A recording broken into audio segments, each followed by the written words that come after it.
This is the Wrestling Conscience channel where we look deep into wrestling life. Thank you so much for being great for my last video. I'm back now. So here I am. So let's talk about the erosion of masculinity in wrestling.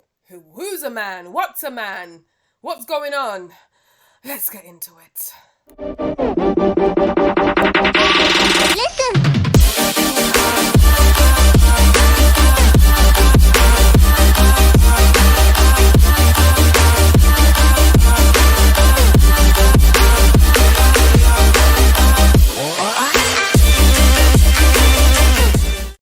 To say I am whatever you call a cis heterosexual woman who is married to a man, what I think of. I'm not going to go into a circular debate about what is a man, what is a woman.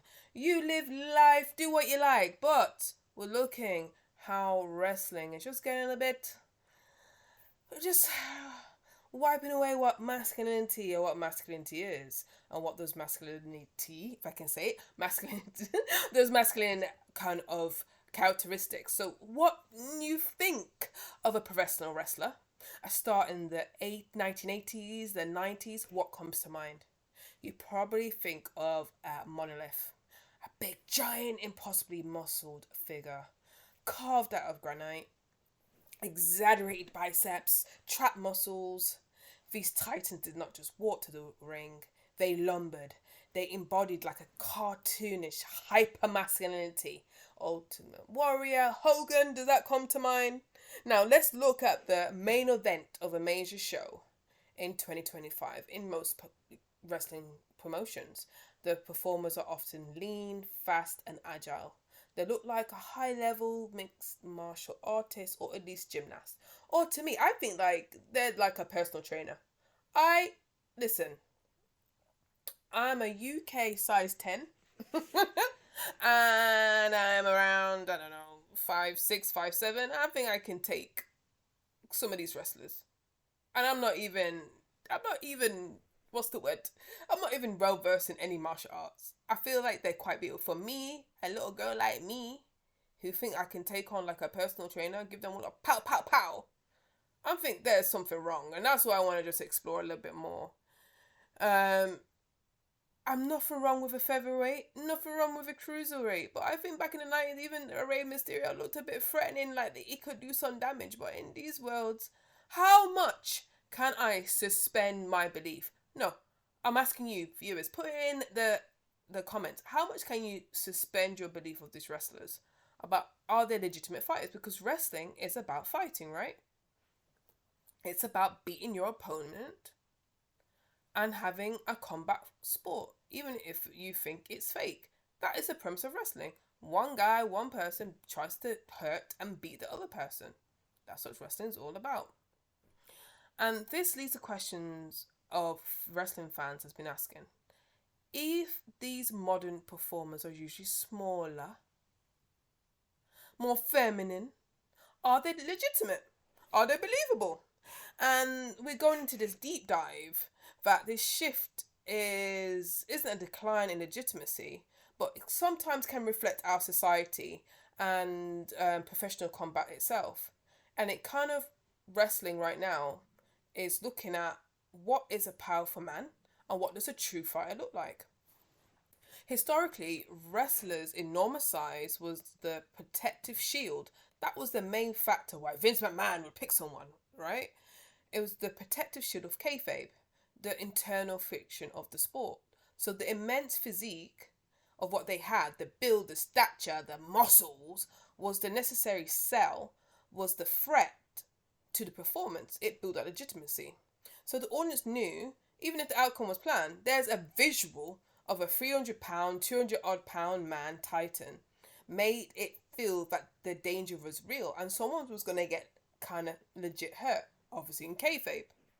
But today, in the predetermined nature, is an open secret. Kayfabe is dead, obviously. And the focus has shifted from the theatrical bulk to just pure athletic spectacle. Meaning just everyone just doing flips, flip, and stunts.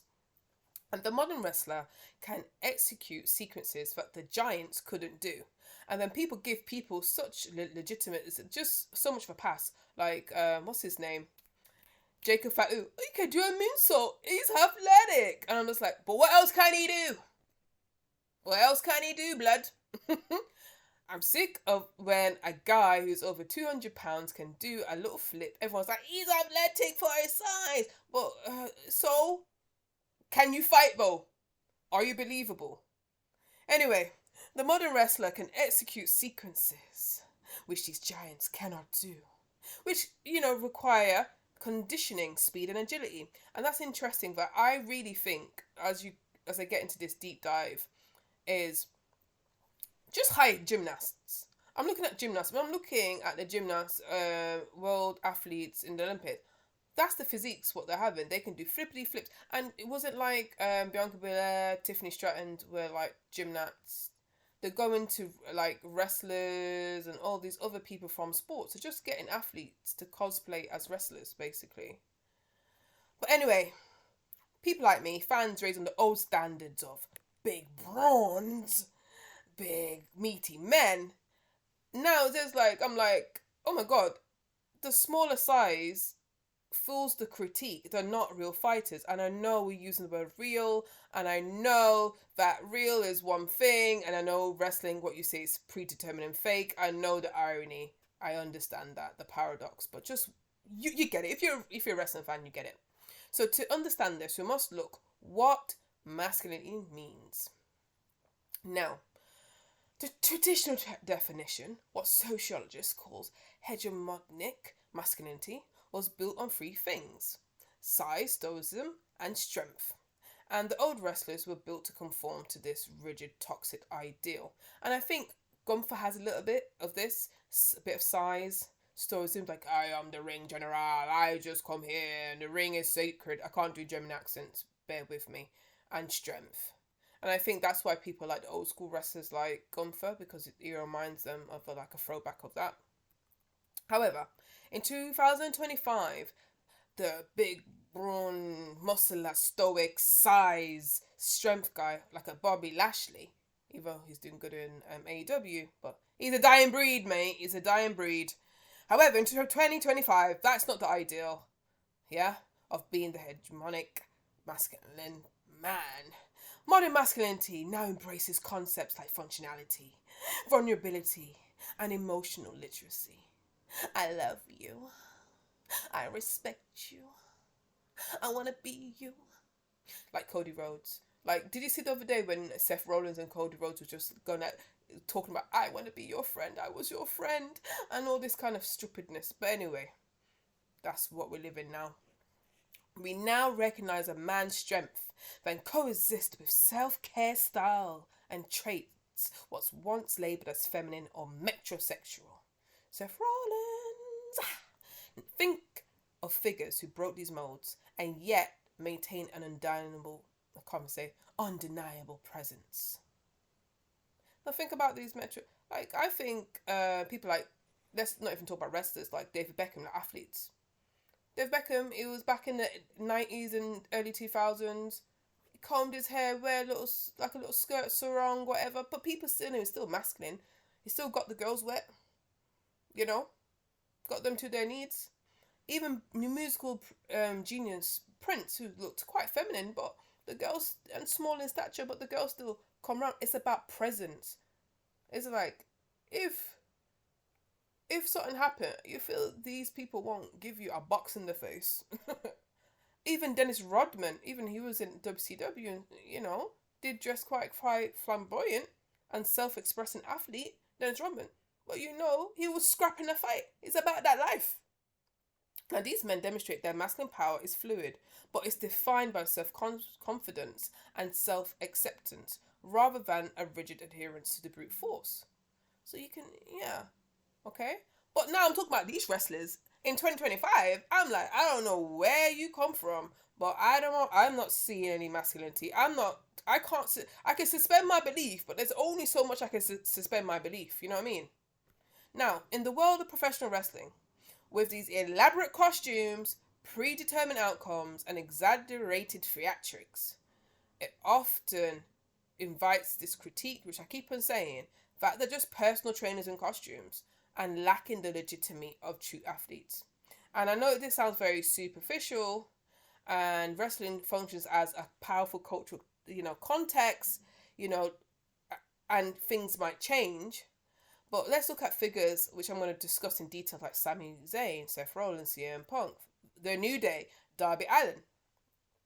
To me, they don't attempt to meet a standard of authentic masculinity, but their success is their ability or the perceived ability to perform and often parody the concept of the masculine identity. The perceived lack of legitimacy is the core in their contemporary appeal.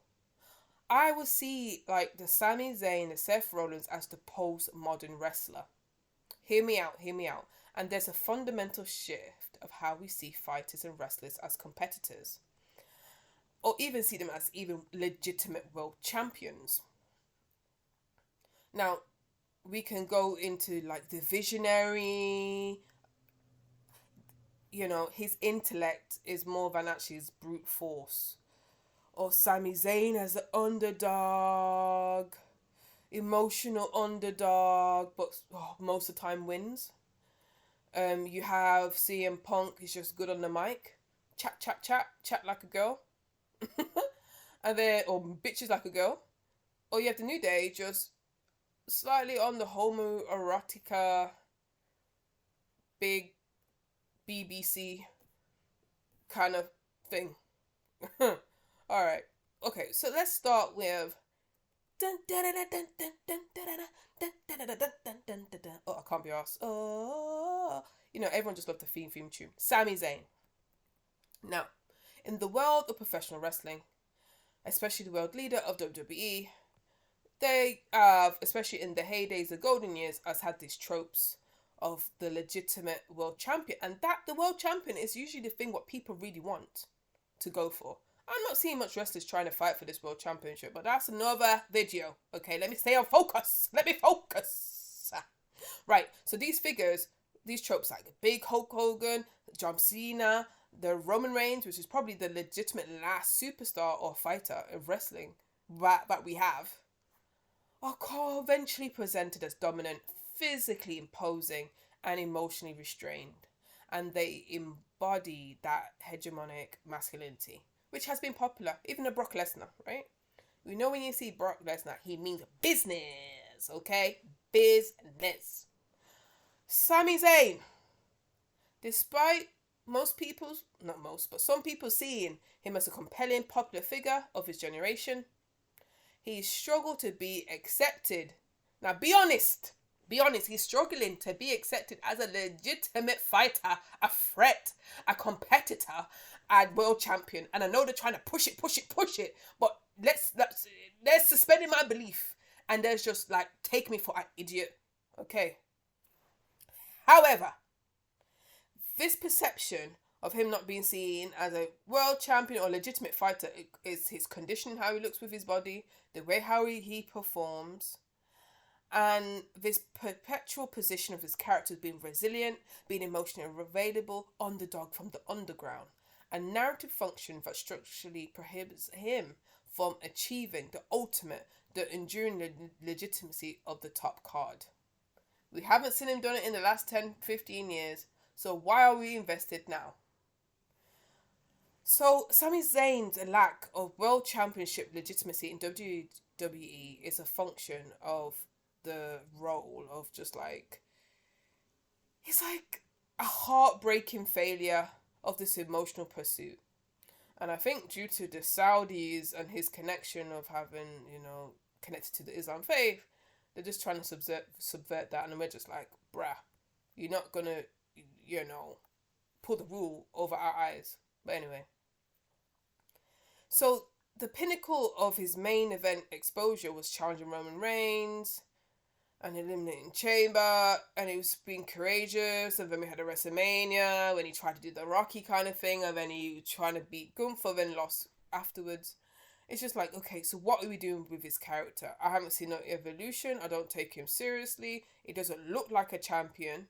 Now, you can say, oh, he looks smaller or whatever, but Shawn Michael looks smaller. Daniel Bryan looks smaller, but it looked like they're, even Daniel Bryan or Daniel, whatever his name, Danielson, they look like a fighter. When they look jacked and they look like they're going to make, even Carmelo, they look jacked. And you feel like they're going to punch someone in the face, right? And it's going to hurt. But with Zayn's archetype, talk about resilience and losing, kind of, but not really. He wins and all that kind of stuff. I'm just not convinced. He is not.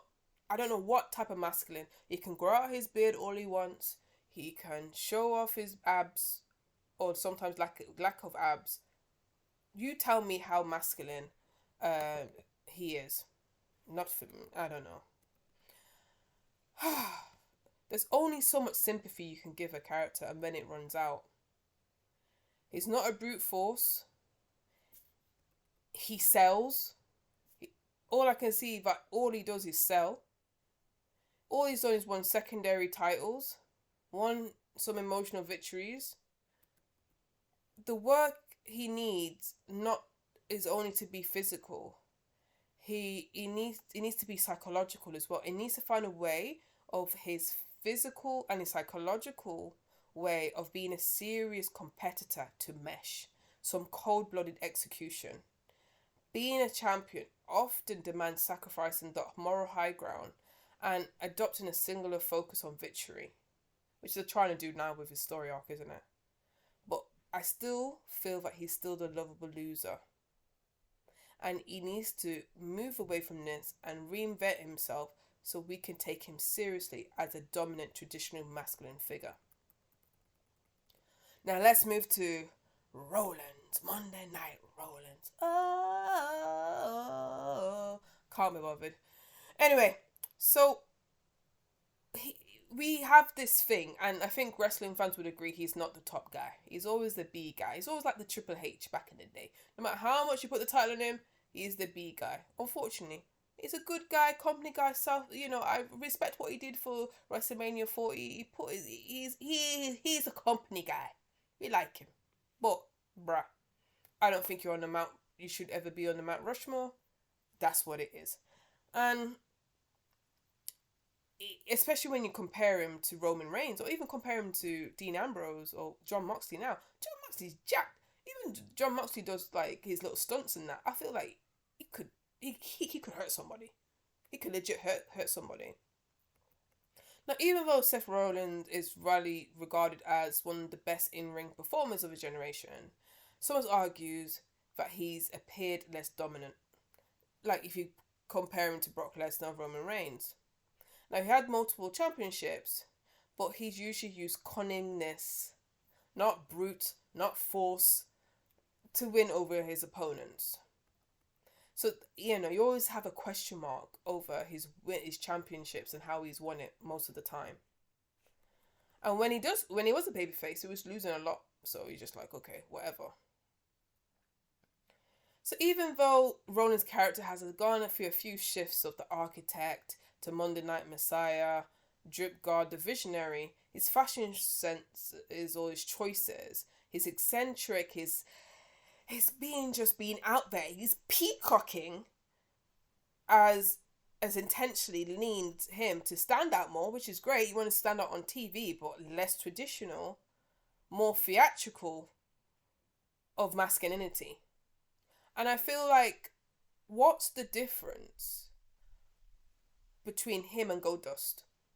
Now think about it. Alright, Goldust had those sexual innuendos and kind of in a way said he wants to sleep with his opponent and does mind games. But that's what the visionary is doing, right? He wants to play mind games with his opponent. He wants to mind fuck them. And wear outlandish clothes. I don't see apart from the take away the sexual undertone, like I don't see much difference between him and Goldust. Both outlandish dressers. Both good on the mic. Both mess around with their opponents. Head, mind games. Not using brute force. But anyway, people used to find his character and his costume unique, investing in his character, but some people just see like, wow, I can't even tell the difference between that Messiah look. Everything just seems so outlandish to me. And I'm like, where is the fighter? Mr. CrossFit, where is the fighter? Okay.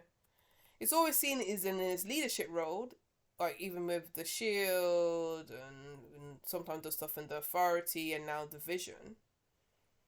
But he's never been the guy.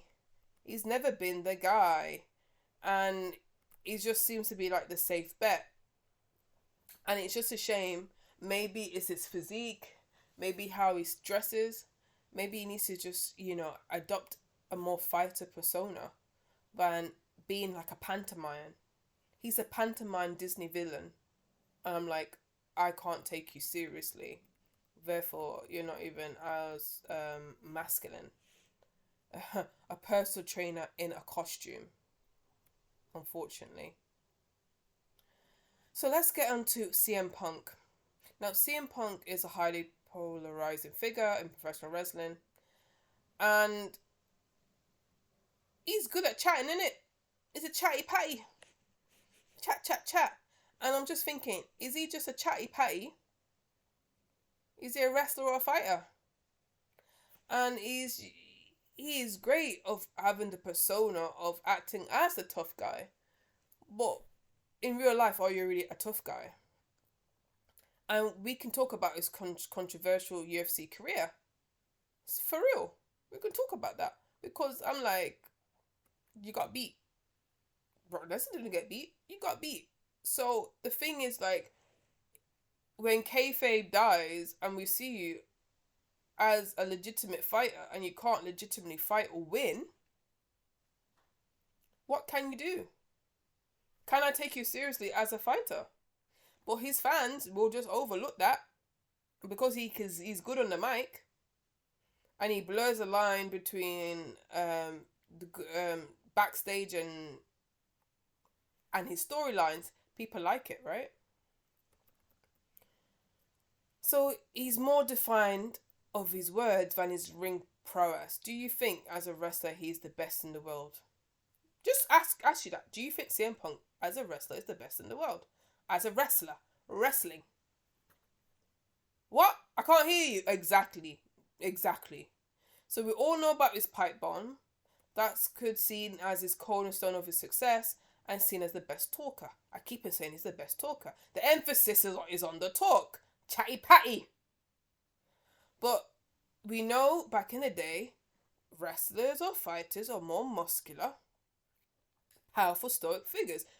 CM Punk is not stoic. He whine, he bitches, Now he's getting a bit better because his wife is in the company, but you know how it is.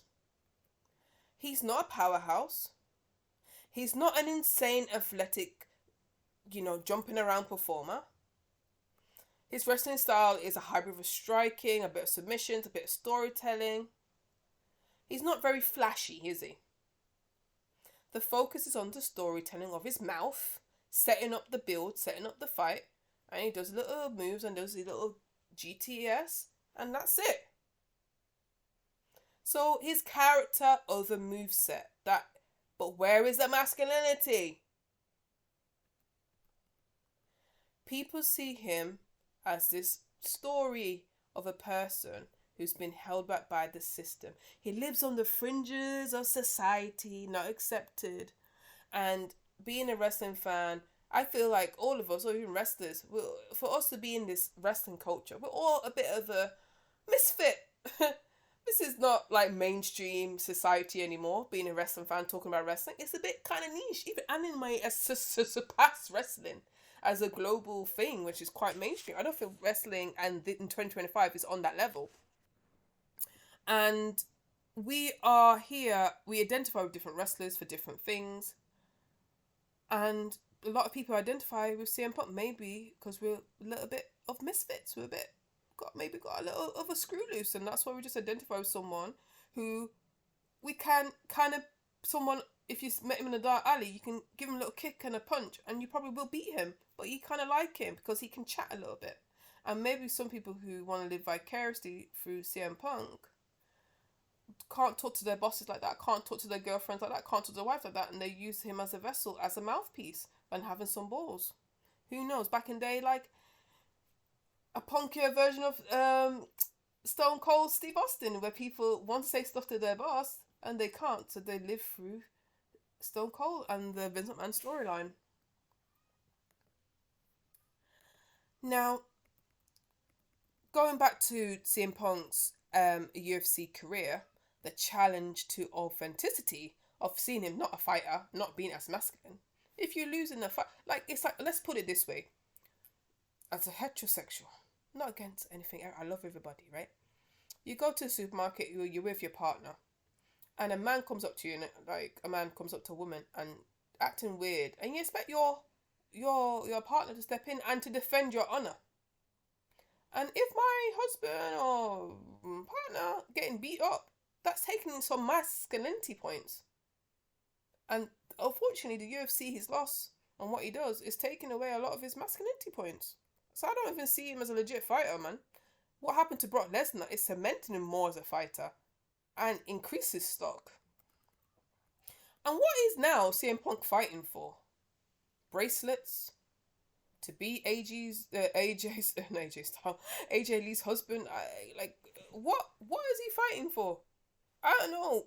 I don't know what people are doing these days. So that's why I just don't see him as masculine anymore. Or anything. The straight edge savior leading a rebellion. What rebellion? Even went to AEW, come out. What is he leading? He's lost his way.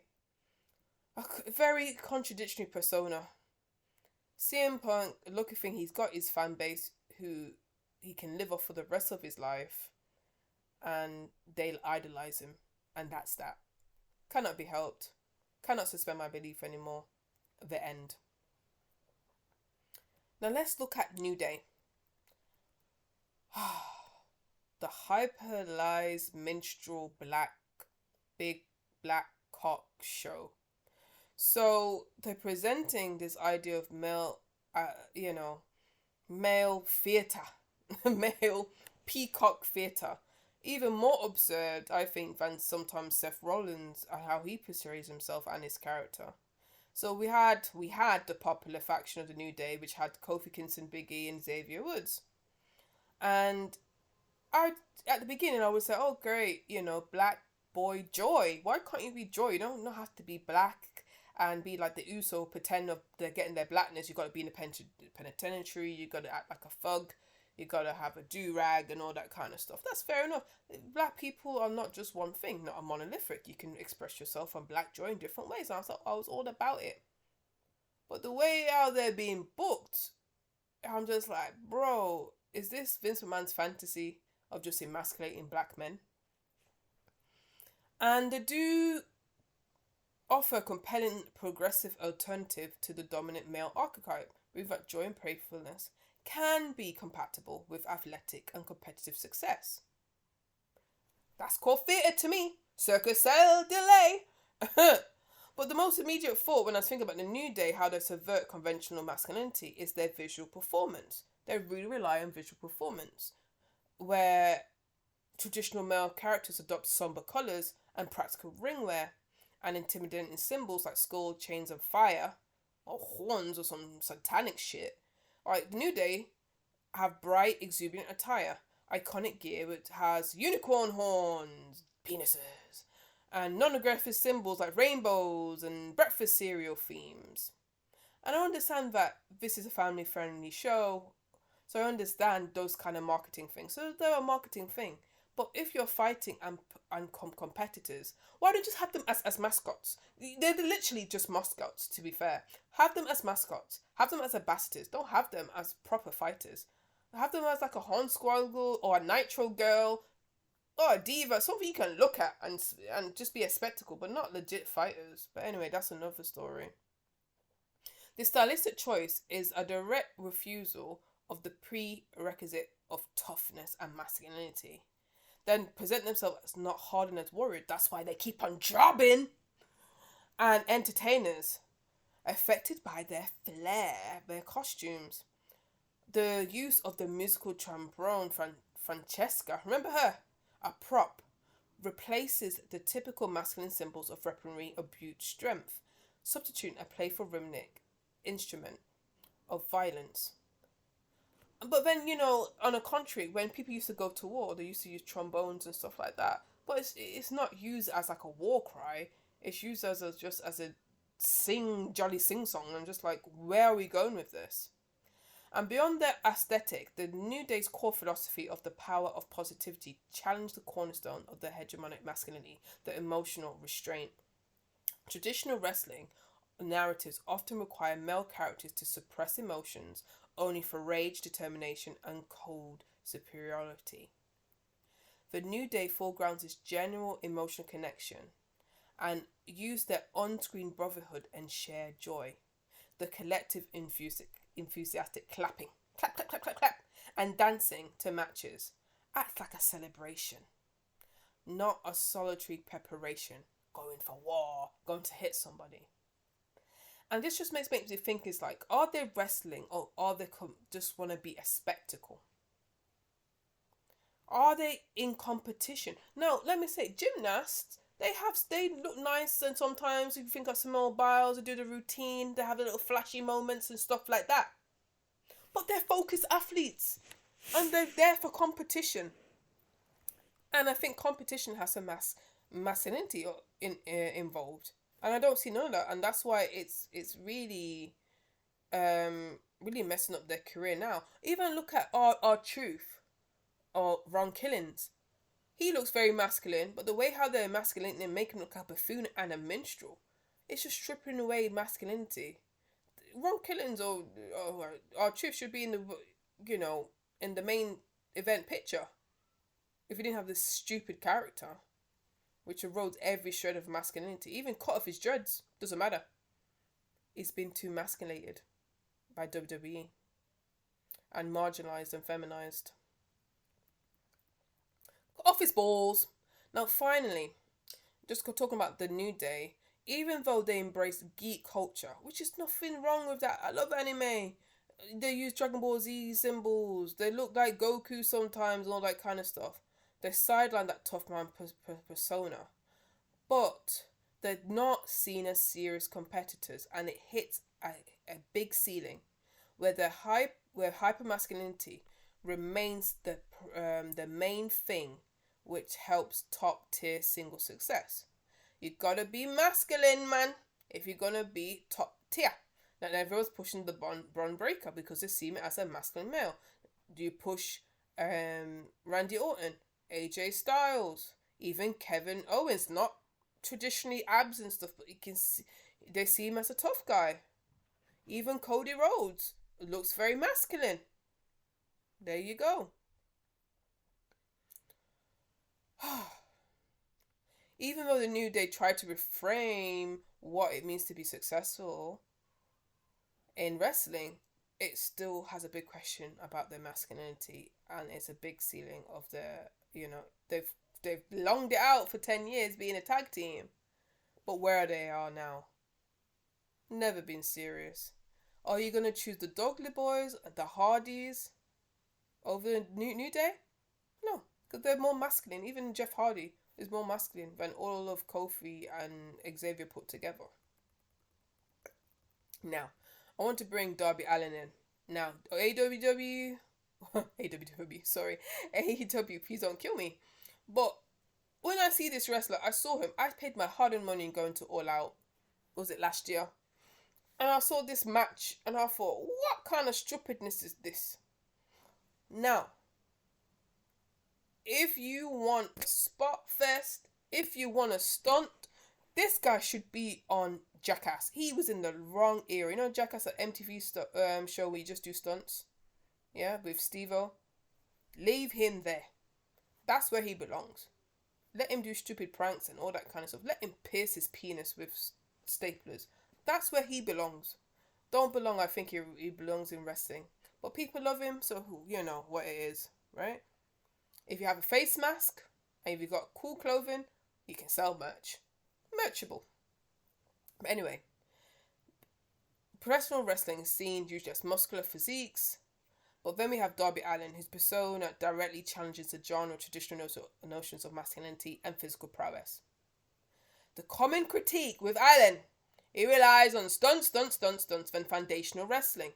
Even people used to say that about Mick Foley, but Mick Foley can technically wrestle. He just had to stand out back in that time in the Attitude Era.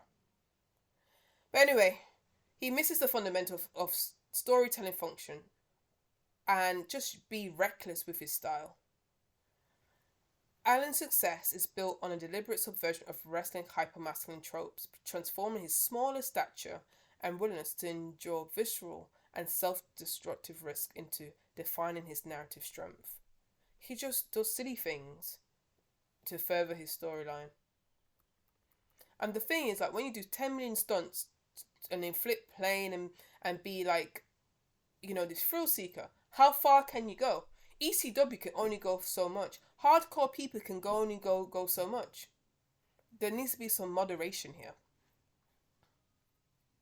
He is this trying to be Jeff Hardy, agnabic. I can't say the word.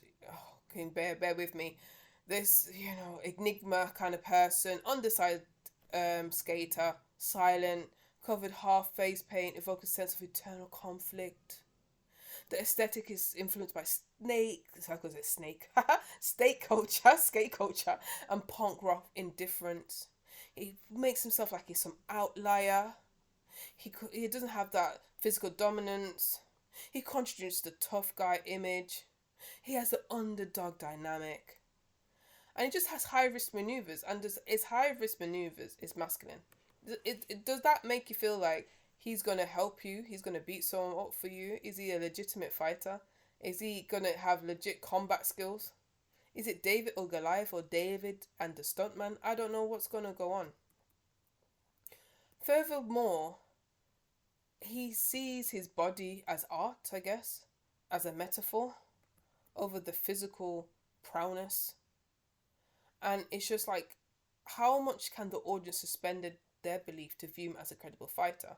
Someone who can realistically defend himself, or he can be threatening. So the answer lies, well, now Kayfabe is pretty much dead from the shift of realism to resilience.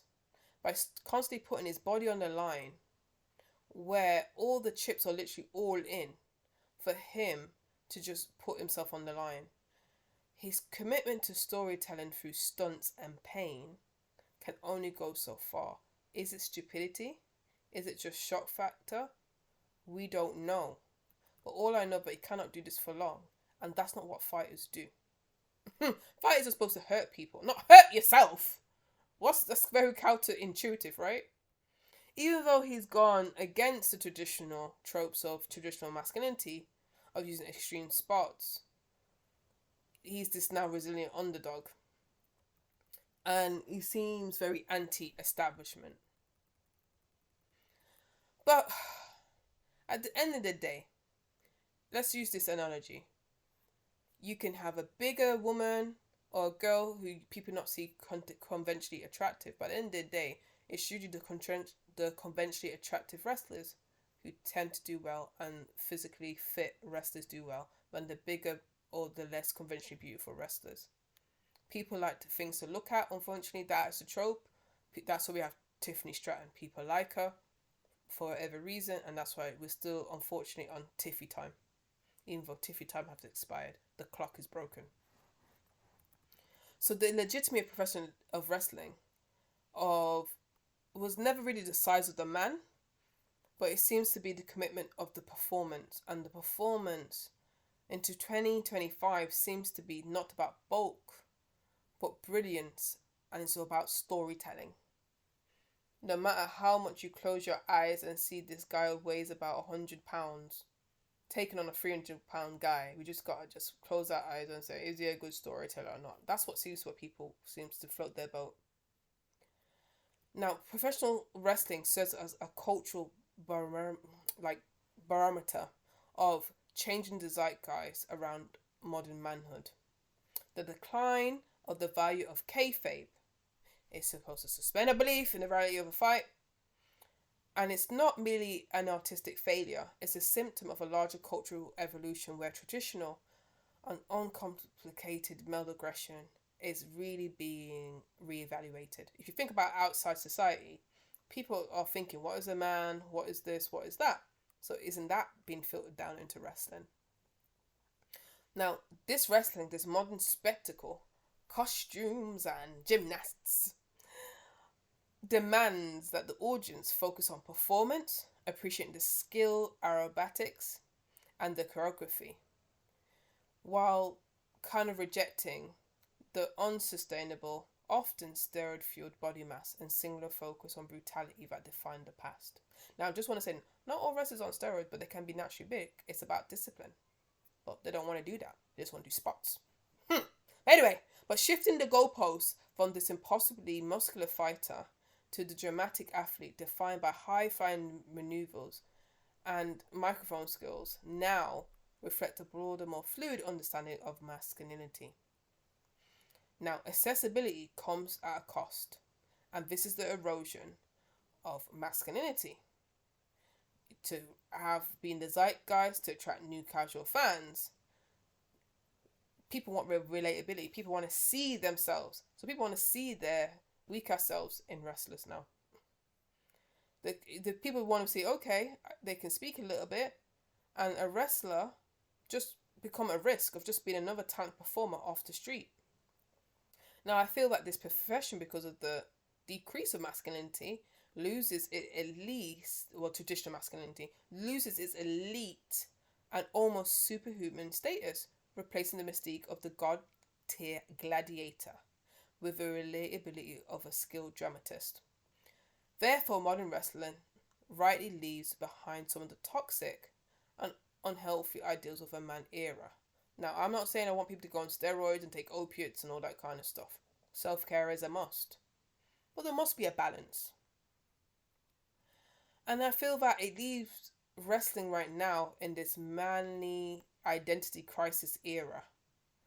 And it feels like there's no proper ass-kicking hero which we can rely on. I hope you found this deep dive very well. Please let me know what you think in the comments. Am I just chatting doo-doo? Is wrestling believable? Can we save manliness and masculinity even though we have kayfabe? Love to know your thoughts. Let me know in your comments. And see you next time.